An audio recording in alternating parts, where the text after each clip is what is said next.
Watch someone's face the moment you share exciting news. Really watch it. Sometimes you'll see genuine joy. The eyes light up, the smile reaches the corners, the energy lifts. But other times, you'll catch something else. A microscopic flinch. A smile that doesn't quite form. A sudden shift in their posture, as if your good fortune physically pushed them backward. And then come the words, carefully chosen to sound supportive while carrying venom. That's great, but are you sure you're ready for? I heard that position has a really high burnout rate.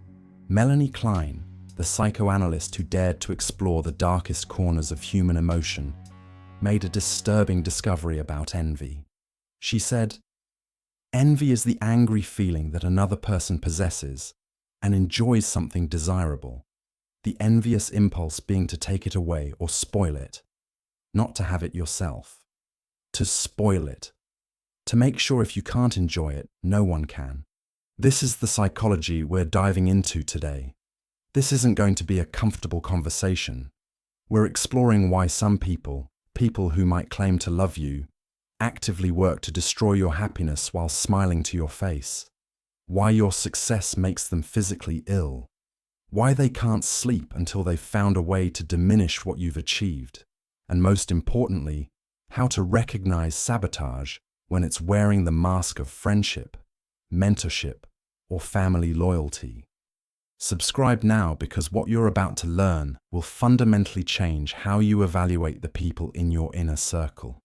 Some of them aren't safe, and you need to know why. The saboteur's mind operates on a simple, devastating logic. Your win is my loss. Not because you took something from them, but because your success exposes a truth they've spent years avoiding. That they could have done more, been more, achieved more, but they didn't.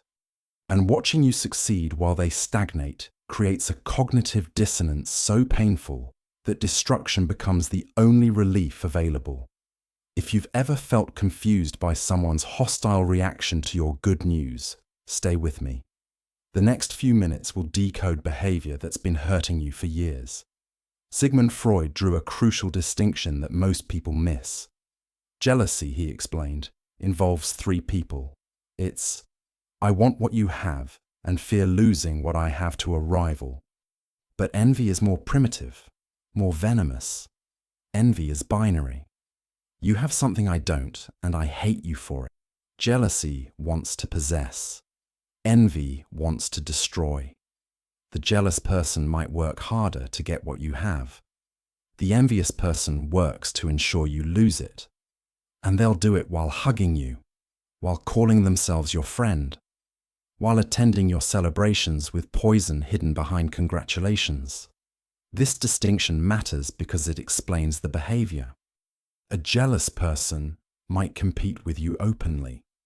They want to win.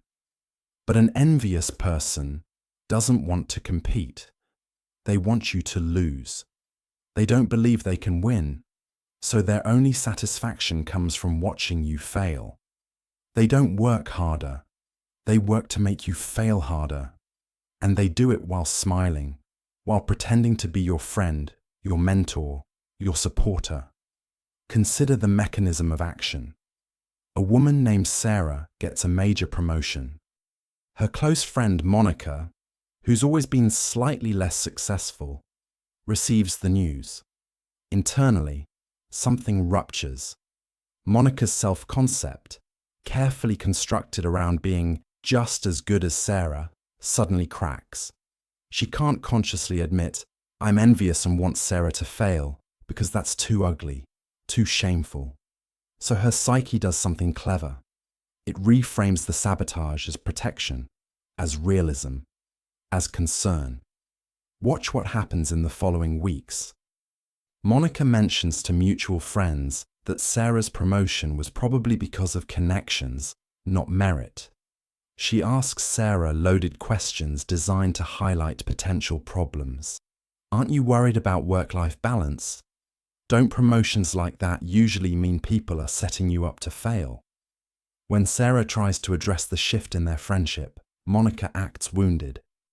"I'm just trying to look out for you. Why are you being so sensitive?" The gaslighting is often sincere because Monica's conscious mind truly believes the rationalizations her unconscious has constructed. She's not sabotaging, she's helping. She's not envious, she's concerned. The lies she tells herself are so complete, they pass polygraph tests in her own mind. Carl Jung explored what he called the shadow, the repository of everything we refuse to acknowledge about ourselves. Envy lives in shadow because it's too ugly to consciously own. So the envious person doesn't know they're sabotaging. They've convinced themselves they're helping, protecting, or being realistic. The shadow handles the destruction, while the conscious mind maintains plausible deniability. This is why confrontation rarely works. You can't convince someone they're doing something they don't consciously know they're doing. The neuroscience backs this up. Brain imaging studies show that when people experience envy, it activates the same regions associated with physical pain. Your success literally hurts them. And when they see you fail, the brain's reward centers light up, releasing dopamine just as they would from food, sex, or drugs. Your suffering provides relief from their pain. This isn't conscious cruelty. It's a nervous system seeking equilibrium in the most destructive way possible. What makes this particularly insidious is that the relief is temporary. Like any addiction, the saboteur needs increasingly larger doses. One undermining comment isn't enough. One instance of spreading doubt doesn't satisfy. The compulsion escalates because the underlying wound never heals through external destruction. They're trying to cure internal emptiness by creating external emptiness in your life. It's doomed from the start, but they can't see that. They can only see that momentarily, when you stumble, their pain lessens. So they keep pushing. Alfred Adler spent decades studying what he termed the inferiority complex. He observed something brutal. People who feel fundamentally inferior create elaborate strategies to avoid facing that feeling. One strategy is striving toward genuine excellence, but the other, more common strategy is ensuring everyone around them also fails. If I can't rise, I'll make sure you can't either. It's the psychological equivalent of burning down the building because you can't afford the penthouse. The tragedy is that saboteurs often possessed genuine potential. They had talent, opportunity, maybe even early success, but somewhere along the line, they stopped. Fear stopped them, or trauma, or the simple gravity of comfort over growth. And now they exist in a state of suspended possibility, forever telling themselves, "I could have been," while doing nothing to actually become. Then you arrive, actually doing the thing, taking the risks they avoided, achieving the success they abandoned, and you're not just succeeding. You're proving that their reasons for not trying were actually excuses, that what stopped them wasn't circumstance or bad luck or lack of opportunity. It was choice. That truth is unbearable. So they eliminate the evidence. They eliminate you, at least your success, your confidence, your forward momentum.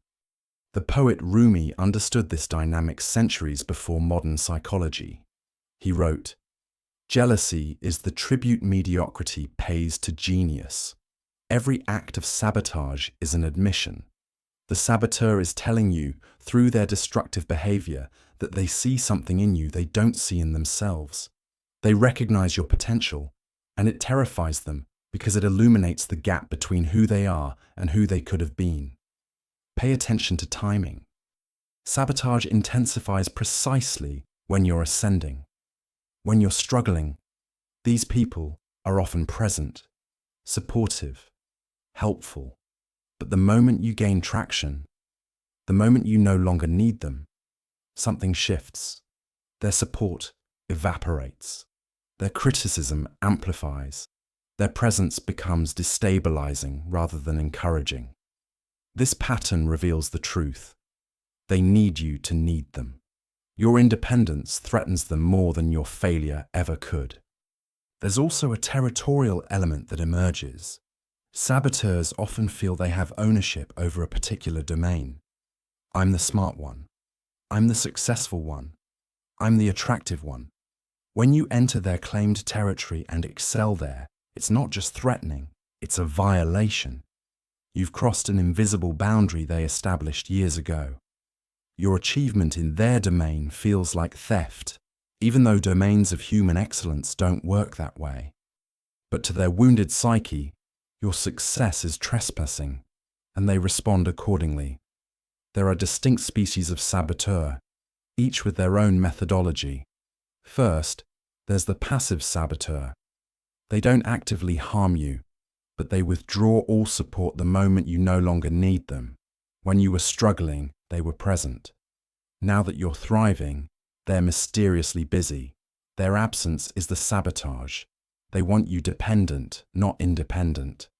Second, there's the concern troll saboteur. Everything they say sounds like care, but it plants seeds of doubt. Are you sure you're ready for that? What if it doesn't work out? Have you thought about what you'll do when you fail? They're not supporting you. They're prophesying your failure, hoping their words will manifest reality. Third, there's the competitive saboteur. They turn everything into a contest, but one where the rules mysteriously shift to favor them. If you lose weight, they've lost more. If you get promoted, they mention their bigger bonus. If you're happy, they're happier. They can't let you have anything without either outdoing you or diminishing it. Fourth, and most dangerous, is the covert aggressor. They actively work against you while maintaining a facade of friendship. They spread rumors.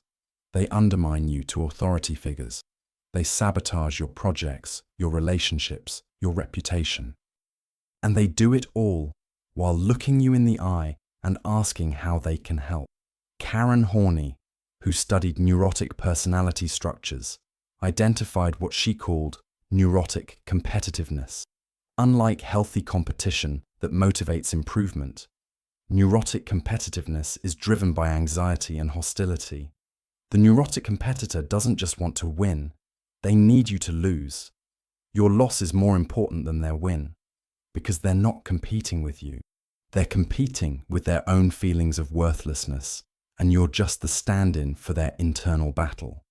This is why you can never satisfy a saboteur by failing. Some people think, if I just downplay my success, they'll be nicer to me. But it doesn't work, because your existence itself is the problem. As long as you're visible, you're a mirror, and they hate mirrors. So you can make yourself smaller, dimmer, quieter, and they'll still find reasons to sabotage. Because the problem isn't what you do, it's what you represent. The possibility that they too could have done more if only they had tried.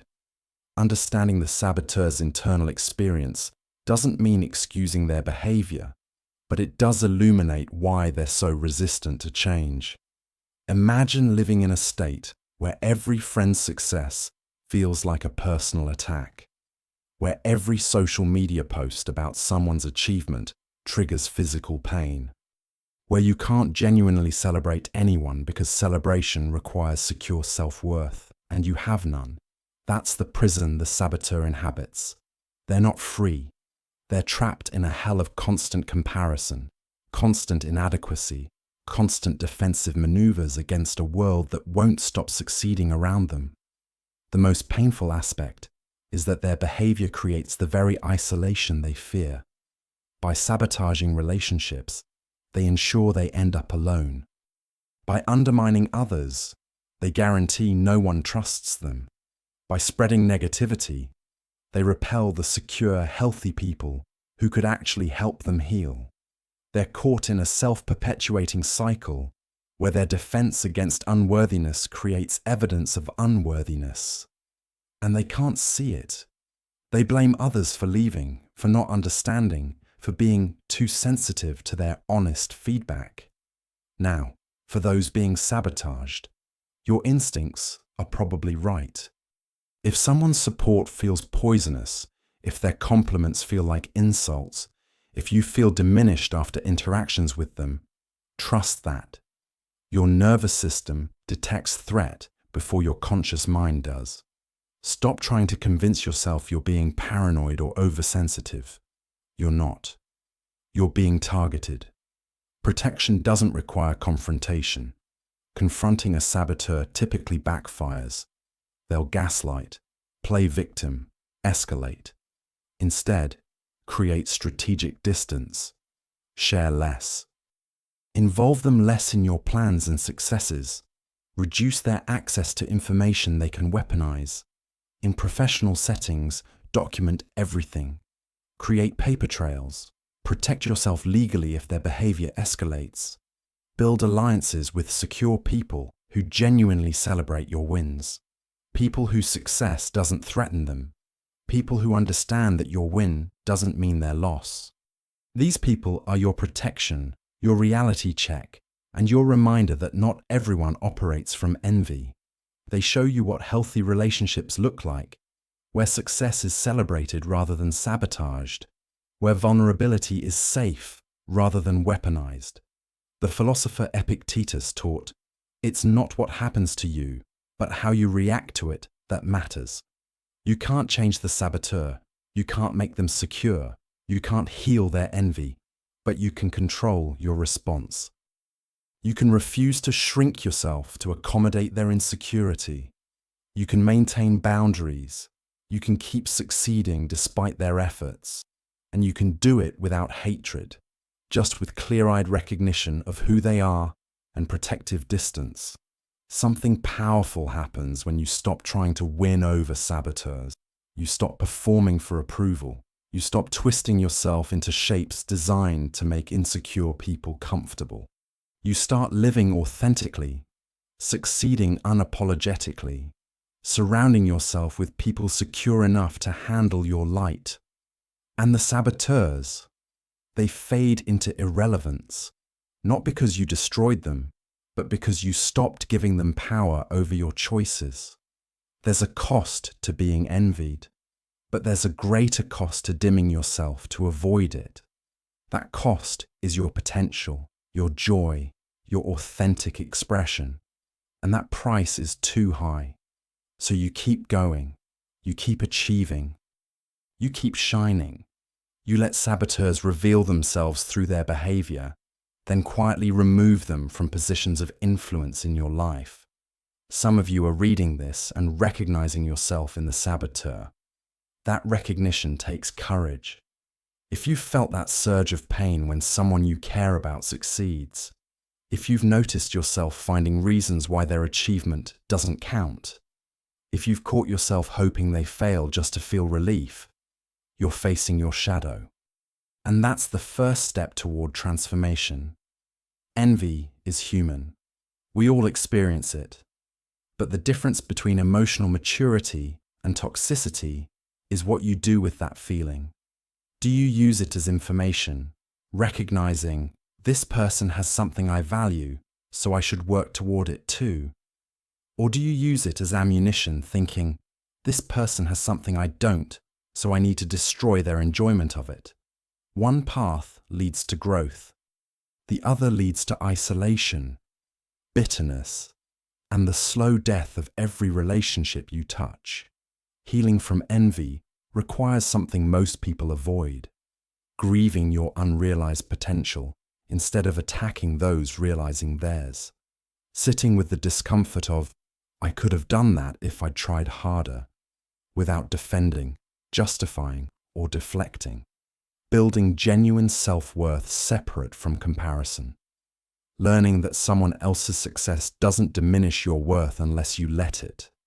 This work is excruciating, but it's the only path to peace. The therapeutic process often involves going back to the origins of the inferiority feelings. When did you first learn that you weren't enough? What messages did you receive about your worth being conditional on achievement? Who were you compared to, and how did that shape your identity? These aren't comfortable questions, but they're necessary, because the sabotage is just the symptom. The disease is the wound of unworthiness that never healed, that keeps festering, that keeps infecting every relationship you touch. Carl Rogers believed deeply in the human capacity for growth when provided with the right conditions. For someone struggling with envy-driven impulses, experiencing unconditional positive regard, perhaps for the first time, can be transformative.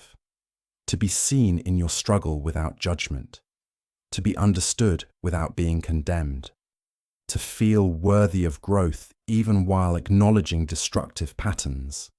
That experience begins to rebuild the foundation that was never properly built. This is the psychology of people who sabotage others out of jealousy. Not evil, but wounded. Not calculating, but desperate. Not strong, but terrified of their own inadequacy.